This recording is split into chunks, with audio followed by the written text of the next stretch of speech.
وما أرسلنا قبلك إلا رجالا نوحي إليهم فاسألوا أهل الذكر إن كنتم لا تعلمون. بسم الله الرحمن الرحيم.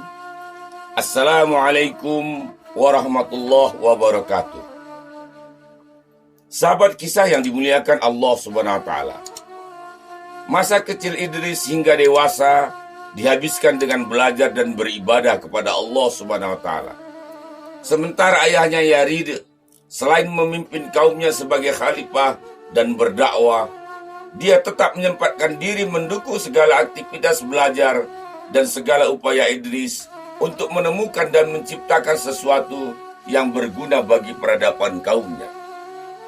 Kita telah mengetahui bahwa Idris adalah orang pertama yang menciptakan tulisan, pena, deret hitung, teknik membuat baju berdasarkan pola dan jahitan, ilmu falak, merawat kuda, dan teknik menunggang kuda.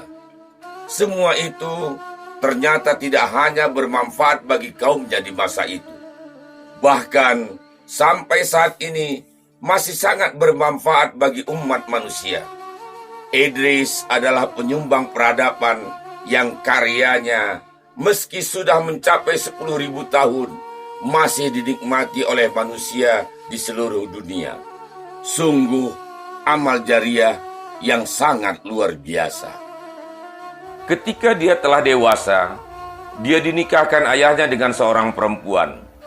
Tak ada catatan siapa nama perempuan yang dinikahi Idris. Bahkan kisah Israiliyat pun tidak menyebutkannya. Setelah beberapa lama menikah, istrinya hamil dan kemudian melahirkan seorang anak yang diberi nama Matushilah. Wahab bin Munabih menceritakan bahwa ketika Matushilah lahir, keningnya bercahaya. Idris dan ayahnya Yarid pun maklum bahwa penjaga Nur Muhammad berikutnya telah lahir. Sementara itu, kehidupan kaum yang dipimpin Yarid ayah Nabi Idris semakin sejahtera karena ditopang berbagai penemuan-penemuan Idris. Di sektor pertanian, musim tanam dimulai dengan tepat berdasarkan petunjuk-petunjuk ilmu falak yang memperhitungkan curah hujan dan kemarau, sehingga tanaman menjadi subur. Masa panen terukur dan tepat waktu dengan hasil yang melimpah. Begitu pula para nelayan, melaut berpedoman dengan ilmu falak, sehingga mereka dapat memprediksi adanya badai dan mengetahui jenis-jenis ikan tertentu yang banyak di musim-musim tertentu. Kuda-kuda pun menjadi binatang ternak, diperjualbelikan dengan tingkat harga yang beragam karena kuda tidak lagi sekedar binatang liar dan hanya dijadikan kuda tunggangan, tetapi sudah menjadi sarana transportasi mengangkat orang-orang dan barang-barang.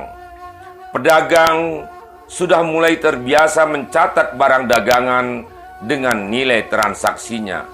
Sungguh kaum Yarid berkembang sangat luar biasa, menjadi kaum yang maju, jauh melampaui kaum sekitarnya.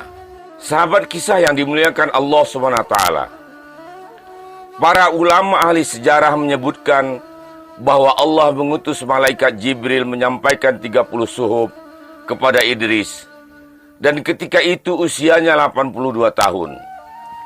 Nabi Idris alaihissalam mempelajari suhuf-suhuf itu siang dan malam tanpa rasa letih. Tibalah saatnya dia mengajarkan kepada kaumnya. Dia berkeliling negeri sejauh dapat dijangkaunya. Bukan saja di kota Babilonia dan Sus al-Aqsa, bahkan keluar dari sana, memasuki perkampungan dan pemukiman yang jarang dikunjungi. Sangat sering ia berhadapan dengan orang-orang yang tak mau mendengarkan dakwahnya, menolak, bahkan mengusirnya dengan kekerasan. Namun dia tidak gentar. Dengan kesabaran dia menghadapinya.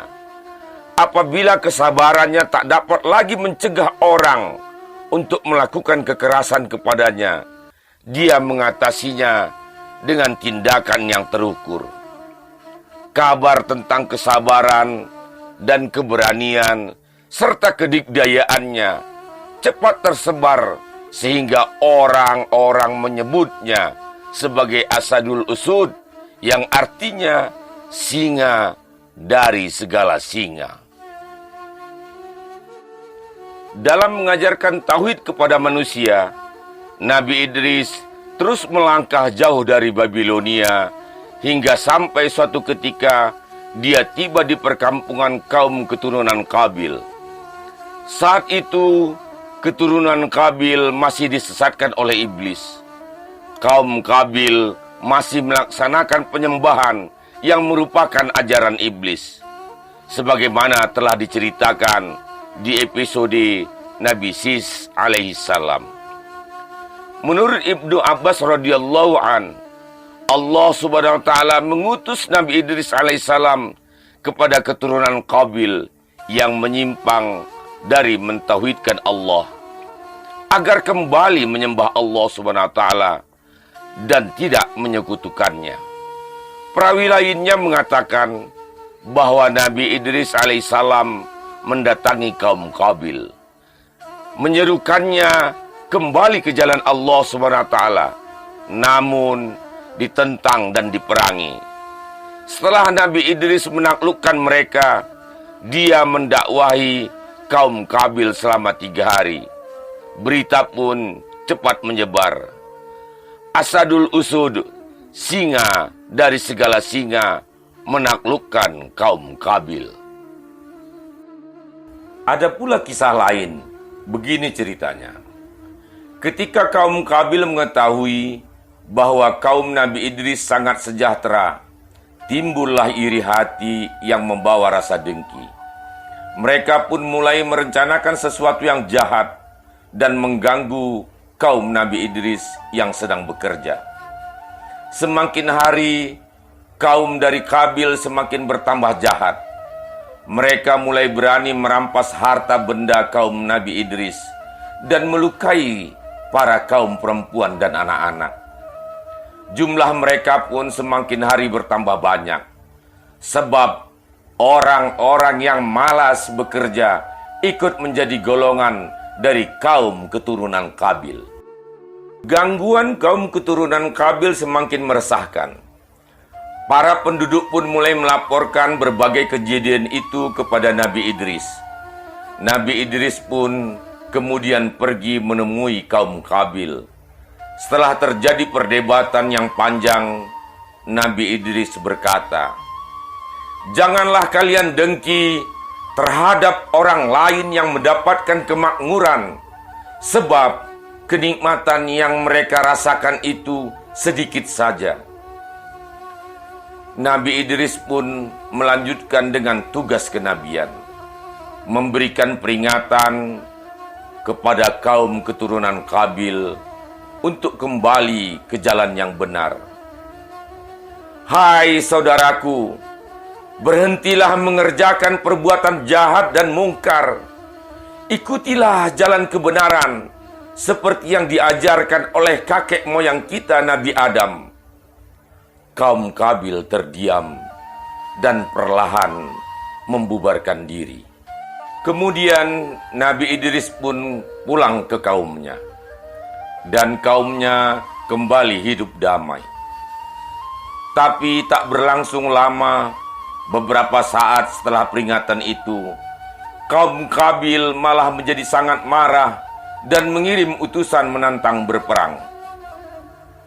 Menghadapi tantangan itu, Nabi Idris dan kaumnya bersiap diri, membuat berbagai peralatan perang, membuat benteng pertahanan, dan mengatur strategi.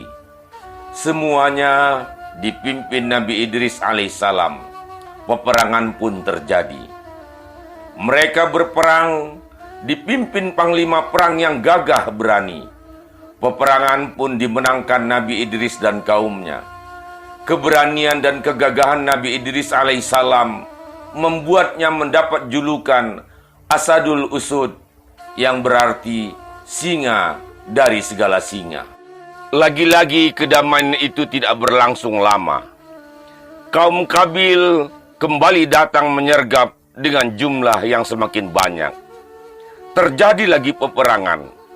Nabi Idris dan kaumnya kembali memenangkan perang.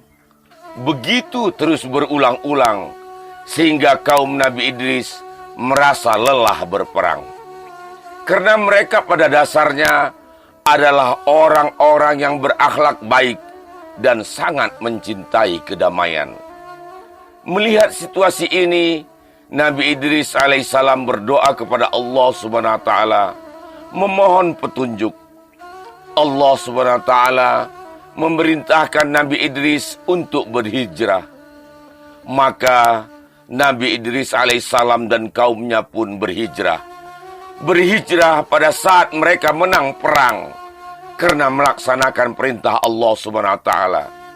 Tibalah mereka di Mampis, suatu daerah di Mesir kuno. Wallahu a'lam bissawab. Sahabat kisah yang dimuliakan Allah subhanahu wa ta'ala, insya Allah kita jumpa lagi dalam seri keempat episode yang sama. Wassalamualaikum warahmatullahi wabarakatuh.